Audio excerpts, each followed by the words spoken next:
Hello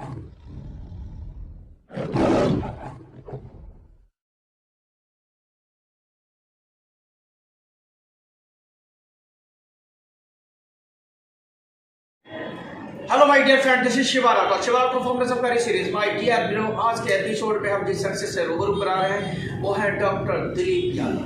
doctor Dilip Yadav professor है और प्रगतिशील समाजवादी पार्टी से जिला मीडिया प्रभारी फिरोजाबाद यूपी से बिलोंग करते हैं। तो आज मिस्टर दिलीप की कहानी, दिलीप की जुबानी, माय डियर ब्रो, हम आपको सुनवाते हैं। डॉक्टर साहब नमस्कार। नमस्कार सर। नमस्कार डॉक्टर साहब, आप संक्षिप्त में अपना परिचय दीजिएगा।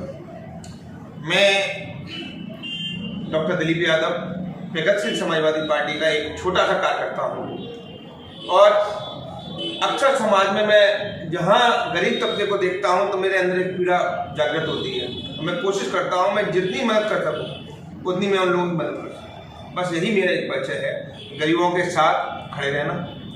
डॉक्टर साहब, एक शिवा राठौर को तीखे शबानों के लिए जाना जाता है और मैं समझता हूँ मेरी पहचान ही है प्रोग्राम का नाम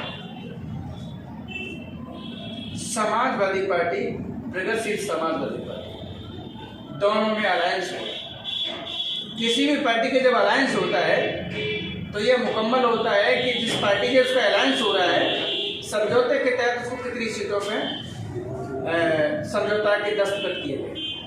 क्या आप बताएंगे आपकी पार्टी राइट नाउ प्रेजेंटा में यूपी जो असेंबली इलेक्शन में क्या पोजीशन है, कितनी सीटों पर राइट नाउ प्रेजेंटा चुनाव लड़ रही है यूपी में आपकी पार्टी? देखिए, जैसा कि प्रगतिशील समाजवादी पार्टी के राष्ट्रीय अध्यक्ष माननीय शिवपाल सिंह यादव जी हैं और समाजवादी पार्टी के राष्ट्रीय अध्यक्ष माननीय अखिलेश यादव जी हैं, दोनों ही दलों के दोनों ही राष्ट्रीय अध्यक्ष हैं। उन लोगों में क्या गुफ्तगू हुई इसके बारे में मुझे कुछ न कहना है न मैं कहने लायक हूँ। आज की डेट में मैं ये मान के चलता हूँ, जिस प्रकार से मैं प्रगतिशील समाजवादी पार्टी का एक छोटा सा वर्कर हूँ, तो मैं समझता हूँ अपनी पार्टी की तरफ से हम लोग 403 सीटों पर ही चुनाव लड़ रहे हैं। सर, मैं जो सवाल पूछ रहा हूँ सवाल का जवाब दीजिए। इधर बात निकले। मैं ये कह रहा हूँ कि प्रगतिशील समाजवादी पार्टी और समाजवादी पार्टी का अलायंस हुआ है। जब किसी पार्टी का दूसरी पार्टी से अलायंस होता है तो ये मुकर्रर होता है, ये दस्तखत होते हैं समझौते पे कि आपकी पार्टी, हमारी पार्टी इतनी सीटों पर लड़ेगी, आपकी पार्टी इतनी सीटों पर लड़ेगी। तो टेल मी राइट नाउ, मतलब कितनी सीटों पे आपकी पार्टी लड़ रही है ये बताइए।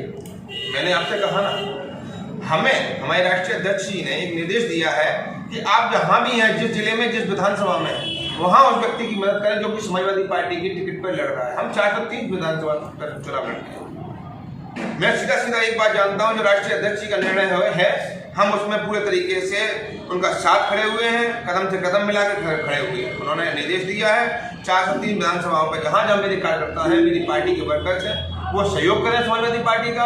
हम 403 विधानसभा पर चुनाव साइकिल के चुनाव से बिल्कुल। प्रगतिशील समाजवादी पार्टी की पहचान खत्म, इसका मतलब नहीं, कैसे खत्म हो गई? आप कैसे कहना चाहते हैं? चुनाव चिन्ह क्या है? उसका चुनाव चिन्ह क्या है?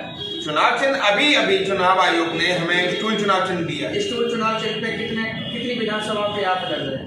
एक्चुअली में क्या है कि चुनाव चिन्ह हमें अभी ही मिला है जस्ट। इस पर एकदम, क्योंकि हमारा पहले चुनाव चिन्ह था चाबी, उसे फिट कर दिया गया। उसके बाद में इतनी जल्दी हम स्टूल जो चुनाव चिन्ह है उसे लेकर समाज में नहीं जा सकते। हर आदमी की अपनी एक पहचान होती है, हम उस पहचान को इतनी जल्दी लोगों के सामने नहीं रख सकते।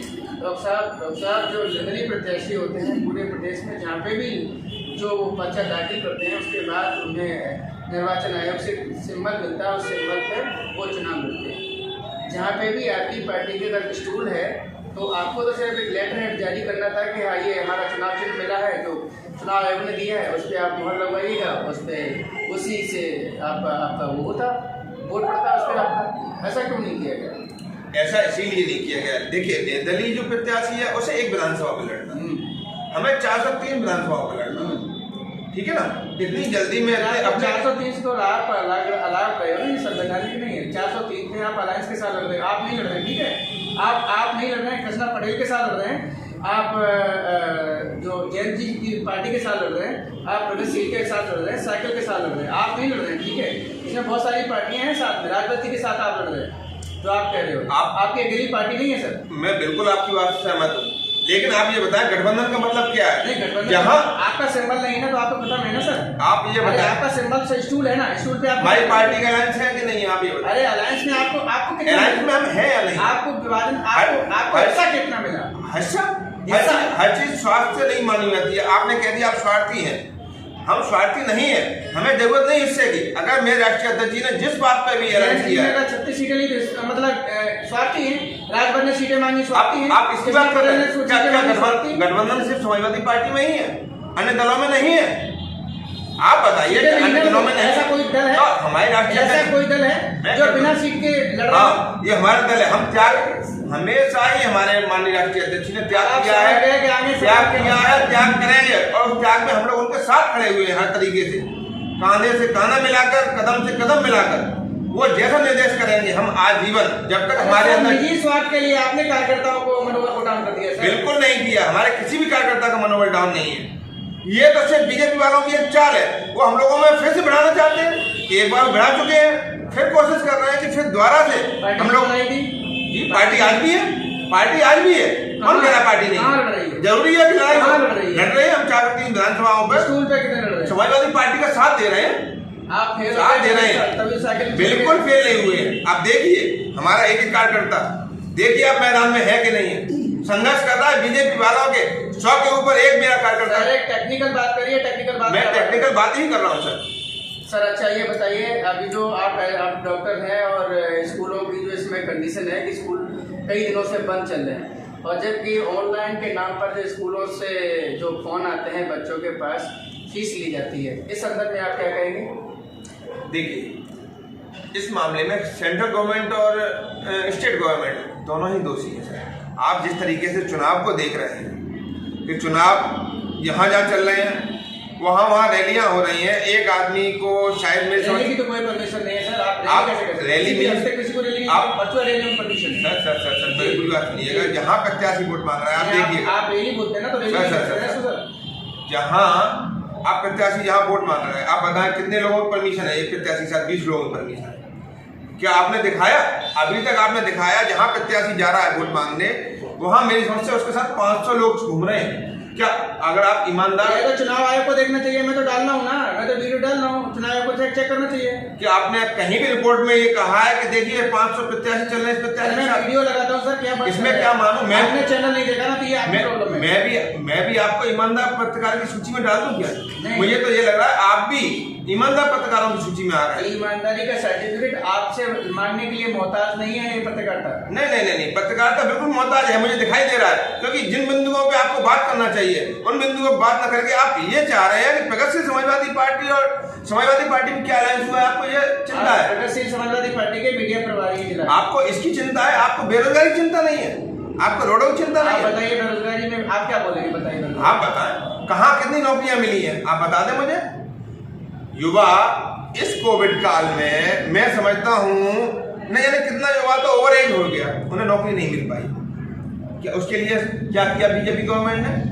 आप बताएं। दूसरी बात, शिक्षा मित्र है, उनका कितना वेतन बढ़ाया गया?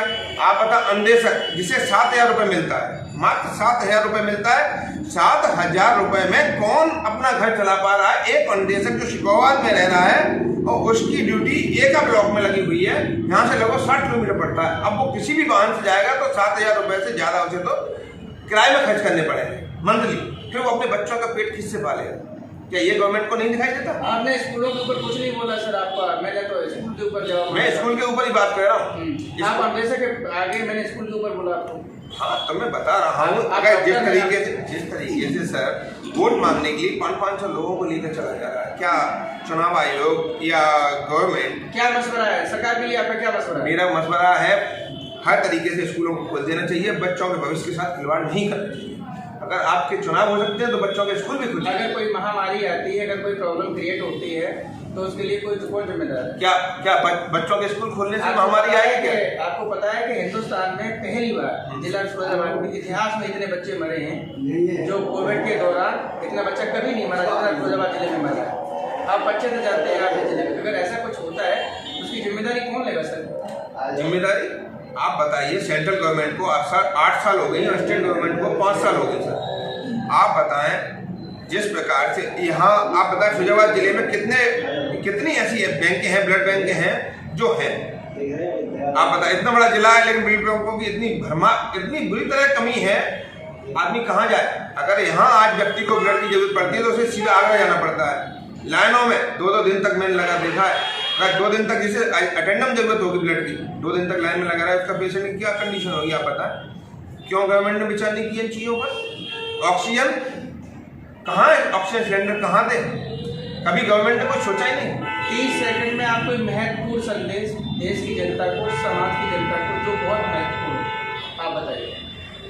मेरा कहना ये है, समस्त क्षेत्र की जनता से, विदेश की जनता से, जो व्यक्ति आपके विचारों के बारे में सुने, आपको रोजगार दे सके, आपकी समस्याओं का समाधान कर सके, अच्छी सड़कें दे सके, आपको नौकरियां दे सके, आप उसे वोट करें।